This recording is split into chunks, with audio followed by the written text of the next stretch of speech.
How's it going, everyone? Mad Spartan here, and today we're gonna be doing something a little bit different. I realized, and a lot of people in my alliance were telling me that I'm really good at this game, so I should be starting to record it. Not to mention, our alliance is a lot higher than what it used to be. We're in masters levels, and I know that it'd be nice if the alliance had a couple of YouTubers in it to kind of showcase what we do. So today it's just the war that happened today. I'm on path 2, and if there's one thing you guys are going to know about me is I use Titania for literally everything. And I absolutely love her. I use it for things that don't work. Yeah, so I'm on path 2. I didn't have any minis this war on Boss Island. I had to bring for a couple things so my shared fights could be taken care of. So it's going to be kind of a quick video with just the my path and the shared fights. I do take the middle rooted mini. It's a Maw. It's not too bad. But yeah, the first fight's a long shot. Nothing really there. Obviously, with a buff immune, the path is literally super easy. The only time that fight's a little difficult is when they put a clairvoyant there, because every time you're immune to buffs, you take burst damage. And then after, we have the first shared, which is the aggressive regen with all the different placebo buffs, but it doesn't work with Mag. They really just brought him there for the aggressive regen with his global. So I decided to go in with Archangel, because even though he's metal, he's immune to ability reduction. So pretty much I just went in there with a regen to kind of negate some of the extra damage. And right now I'm trying to put on more poisons, but it's just not working with the RNG, so I just kind of go for it. Really easy fight because he doesn't reduce your ability. Just kind of take it slow. It stops the regen. The placebo buffs don't matter for him because he's not Mystic. And we pretty much just walk right through this fight. Obviously, this is like my first video of this type of layout. But yeah, I plan to get better with it, and just kind of my first thing. Afterwards, we take the Rooted Maw, which I've taken this fight a million times. It's super easy with Titania. Everything I do is with Titania, to be honest. It's the character I'm most comfortable with. And with this, you always have to kind of... See, I kind of messed up here. I thought that was going to screw me. I was going to take the full time to do it. You kind of have to constantly be heavying him to stop Maw from getting his stuff. So I always do it in the middle of my Haymaker combos to make sure that it goes off. And also understanding the spacing on his SP1 to do heavies. It's really not that bad. It takes a little bit of practice. I forgot what the other global was before this, but when he benefited from that, I had to do it on Rooted. It really wasn't too bad. But right here, I'm just trying to spam heavies because there really is no rush. I'm pretty much going to be getting him down either way. I like to hold on to an SP3 if things go bad, so I'm able to get a heavy in. So I don't ever really use the SP3 unless either I know I'm killing him or... Yeah, pretty much only if I know I'm killing him. So that's pretty much all I do. You just kind of take it slow. We got lucky with a reparry. Obviously have to watch the bubble shield. It's not too bad. The fight itself is pretty easy. We had a Quake. We could have just Quaked it, but if I can take it, I might as well, so they don't have to bring Quake for it. But yeah, that's what I was saying. We are having an amazing season. It is ridiculous. It took us almost 4 years to get to this point, and we're right at the door. I think we're 6th in the world, and it's a crazy feeling to know that we're so high up here with all the YouTubers that you watch when you first start, and you think it's impossible to get to where they are, but you're right here. And it's just amazing. I couldn't be more fortunate with the guys I have.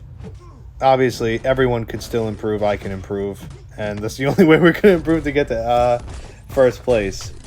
But right here, the fight does take a long time because you have to make sure. And then with the Rooted, I just like to kind of, because your back's against the wall, I just like to dex everything and take my time with it. I'm not able to heavy him right now, so he keeps putting falters on me. But I'm able to land it right at the last second, so I don't get hit with anything. But I also have to keep in mind that his next attack's unblockable. So it's just a couple things to watch. And right here, what I do is I just kind of lay into him. So I try to hopefully get to that SP1 because it has reduced combat power rate after an SP2, so there really is no fear with just letting him have it after 2 bars. I bait the heavy, and then that's it. That's just a dead guy. I was a little stressed for it because, sometimes it could go bad.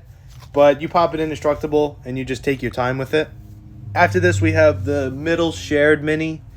The, I think it's Buffet with Omega Sentinel. So I brought Nebula for it because she turns off ability accuracy on all robots. Once you get to 5, it's game over. But I like to just kind of get to the 20 and then get to the SP2, and then the game ends literally in like 40 seconds.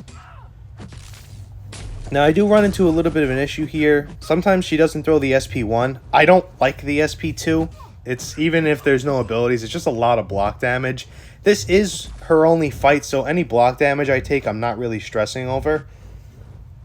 So it's really not that bad, but I had to bring for these fights because my Path 1 and my Path 3 guy had to combine to take my Section 2 mini. It was a Korg, so I needed a White Mag and a Colossus, so I just had to take these two. Usually I'm on Boss Island, whether it's like one or two minis. I average about like 8 fights a war, but I kind of only had 7, so that's why the video is actually pretty fast, because not only do I not have a lot of fights, the fights end so fast. And just like that, Omega Sentinel's down. It's not hard. You know, you take your time. I've been on Path 2 forever. We don't switch paths in the Alliance. We stick to our own path from Section 1 to Section 2. And, you know, if you have an open spot or if you can take something with the guys you already have, then that's when we opt in for Boss Island. It's been working this far, you know. The Rintrah fight, I used to run Titania with rank 4. And I know a rank 4 Titania used to take a long time to take Rintrah down because of just how tanky he is. You constantly have to be heavying him. It's just a mess. But now that I rank 5 you know, the fight still takes a little bit, but it's guaranteed that, like, I'm never going to time out or anything. Like, I know I can go at my own pace. And it's, like, nothing bad. Like, the more I do these videos, obviously, like, the quality and stuff will get better. But overall, you guys are going to see that I use Titania for, like, 95% of my fights. And it's great. She's, like, the one character that I can literally do anything with. I've always wanted to try her against Kindred, but I'm kind of too scared to do it during seasons. I just bring Gulk and take my time with it. It's guaranteed. I think I fought like 4 Kindreds this season, and it works. I dashed in here, kind of messed up. I was a little annoyed because now I know I have to spend items after this fight, but whatever, I guess. Like I said, though, it's a pretty straightforward fight. You just kind of take your time with it, make sure to get those heavies in. You don't want him to get above 10 because then the supers go unblockable, and not that it's a big deal, but then he starts putting the ruptures on you, and then those like will slowly eat you alive. Now what I'm trying to do here is I'm trying to get him to 0 of his charges and also have no meter. So right here, we finally got it after like a minute of doing it, and then you just kind of lay into him. The best thing about Titania is even if like you're a little behind, referring to like the time and then his health, the SP3 alone, you know, tacks off like 20 to 25% of their health, and it's puts you right back in. And if you happen to be behind, it's nothing bad. I bring her every single war, even for fights that don't work. Like I use her to fight mole mans and stuff. It's really not that bad, especially with this global. You can kind of work around this global with her as long as their SP3 doesn't give you like a really bad debuff. So like she can't fight Toad because he gives like the big poison, and she can't fight Sauron because every hit's a prowess. So it's just too much to do. Now this SP2 always gets me. I'm always scared that I'm gonna miss the dex and get hit with it, and then it's gonna crit for like 50,000. But I do usually run indestructible, and usually just take my time with it. Now this fight, I have been struggling with this fight for seasons. I mean, it works. You just gotta like do it with Titania, but it's a lot of things to watch because the critical failure does get to you. I would say by the end of it, I think I lost like 30% of my health to just critical failure, and that's with having Haymaker to negate a lot of it. And I run a regen to kind of counteract the critical failure in the beginning. It's a slow fight, but it's guaranteed. You do have to watch sometimes that she does take parts of your Haymaker away, whether it's the unstoppable or the indestructible or the unblockable. So I always have to, as soon as I rush in, I watch to see what she gave me, what she didn't. And that happens a lot with, like, when I throw an SP3, because a lot of times when you throw an SP3, you throw it and then you immediately rush in. But I can't do that because I don't know what I have, so I actually have to wait a second and then look. And it kind of messes me up a little bit. But like I said, it's guaranteed. Like, we're going to throw it here and just take off all of her health.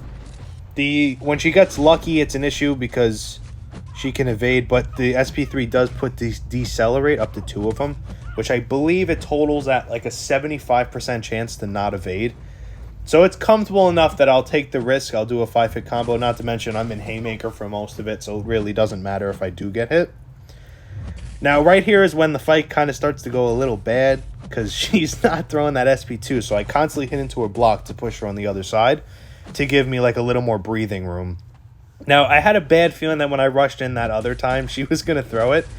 Now, right here, I'm considering doing the SP, like pushing her to the SP3 and just doing Haymaker through it.